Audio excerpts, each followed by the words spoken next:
Nimeni on Päivi Mehtonen. Olen taustaltani kirjallisuuden tutkija ja nimenomaan kirjallisuuden filosofian tutkija. Ja tämä pitkälti asemoi sitä, että miten työssäni suhtaudun kulttuuriperintöön. Aineistoni ovat tekstejä ja erityisesti tekstien välisiä vuorovaikutussuhteita. Et yhtäältä tekstit on historiallisia ja materiaalisia dokumentteja, mutta toisaalta sitten ne ovat tekstien välistä vuorovaikutusta, jatkuvaa tapahtumista ja prosessia. Että siinä mielessä minä myös tutkijana olen mukana siinä vuorovaikutuksessa ja tämmöisessä intertekstuaalisessa kentässä, niin kuin me kirjallisuuden tutkijat tapaamme sanoa. Tutkimukseni aihe on, tai työnimi on Filosofin Kalevala, Martin Buber ja Pohjoisen laulut. Martin Buber oli itävaltalais-israelilainen filosofi ja hän laati ja julkaisi vuonna 1912 esseen Elias Lönnrotin Kalevalasta. Ja tuo essee on aikanaan ollut todella hyvin tunnettu, mutta se ei ymmärrettävästi kiinnostanut Buberin filosofian tutkijoita essee kaukaisesta suomalaisesta kulttuurista. Että enemmänkin tätä aikaisempaa tutkimusta on kiinnostanut Martin Buberin dialogifilosofia, niin kutsuttu dialogifilosofia, josta hän tuli maailmankuuluksi sitten 20-luvulla. Mutta nyt ollaan siis vielä aikaisemmassa vaiheessa. Ollaan 10-luvun alussa Wienin ja Berliinin filosofisesti ja kirjallisesti äärimmäisen kiinnostavissa kulttuuriympäristöissä saksankielisessä maailmassa.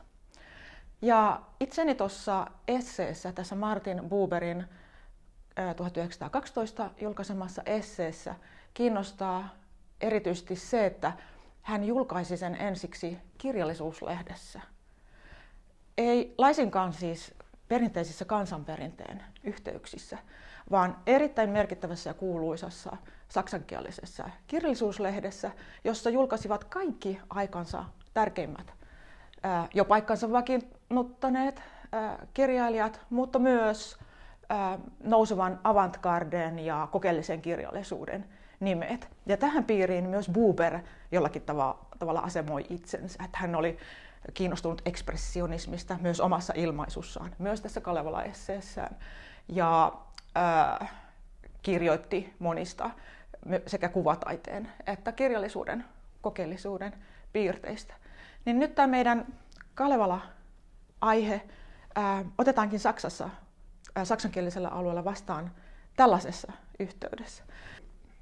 Eli ensinnäkin minua kiinnostaa tässä Buberin Kalevala-esseessä tutkia juuri sitä, että kenelle hän sen oikeasti tuossa ensimmäisessä julkaisuyhteydessä kohdisti. Että miten sen käsitteitä ja tyyliä ja ilmaisutapoja tutkimalla, mitä voimme päätellä siitä aikalaisvastaanotosta. Että tämä on yksi niitä sellaisia tekstien välisen vuorovaikutuksen polttopisteitä, joihin aion tuossa tutkimuksessani keskittyä.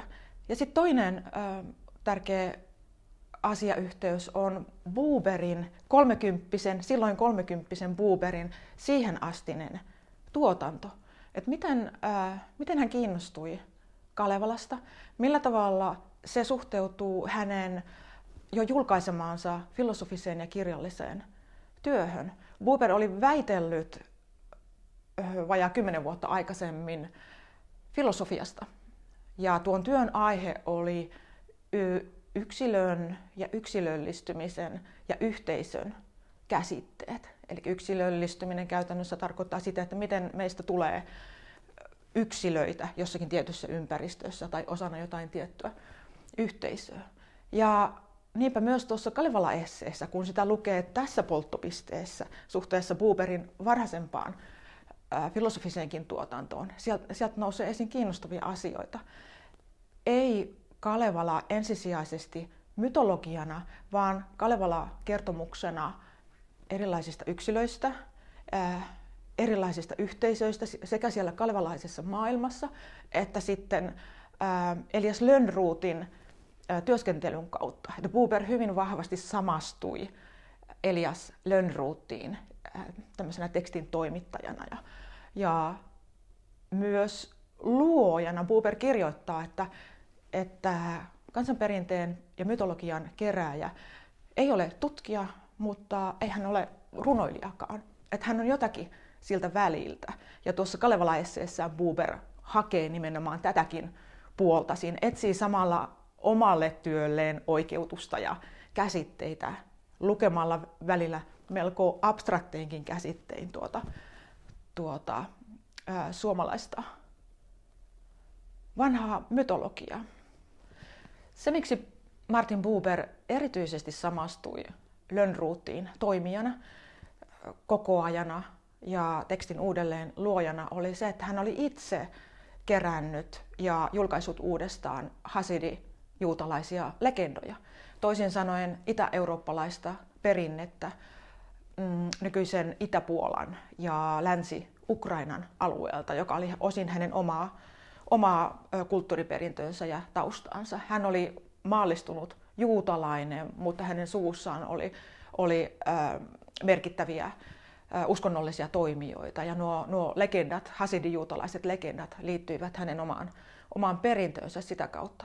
Ja se, mitä Buber teki, oli se, että hän oikeastaan noita hasidi-juutalaisia legendoja näissä julkaisuissaan maallistuneille yleisölle. Niistä tuli valtavan suosittuja ja ne olivat yksi asia, joka teki Buberista niin tunnetun jo tuossa vaiheessa ennen 1910-lukua.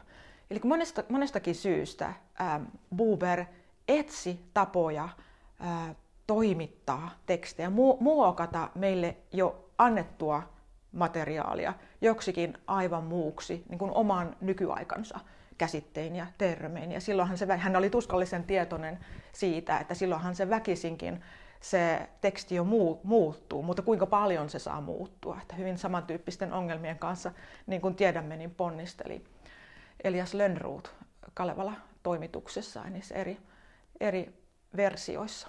Buberin Kalevala-essee on sikälikin kiinnostava, että se ilmestyi ensiksi tässä kirjallisessa yhteydessä, mutta 2 vuotta myöhemmin, 1914, se ilmestyi jälkisanoina Buberin toimittamaan ja osin uudesti kääntämään Kalevalaan, joka ilmestyi nyt ensimmäistä kertaa Saksassa. Aiemmat saksankieliset käännökset Kalevalasta olivat ilmestyneet Suomessa, tai silloin Suomessa osana Venäjän keisarikuntaa. Eli tästä tulee jälleen uusi polttopiste. Nyt siirrytäänkin sieltä 1900-luvun alun saksankielisen kirjallisuuden vastaanotosta Kalevalan kehykseen ja kontekstiin. Miten se Buberin teksti asemoituu suhteessa näihin varhaisempiin saksankielisiin laitoksiin? Ja oliko se yleisö ratkaisevasti eri sitten tälle toimitukselle kuin se, mikä oli 2 vuotta aikaisemmin ilmestynyt aivan totaalisesti toisenlaisessa asiayhteydessä. Nämä on vielä alustavia kysymyksiä tässä vaiheessa, mutta kulttuuriperinnönkin kannalta nämä on niitä polttopisteitä, joissa mielestäni konkretisoituu se tekstien välinen ja tekstien vastaanottojen ja kääntämisten välinen alituinen vuorovaikutus.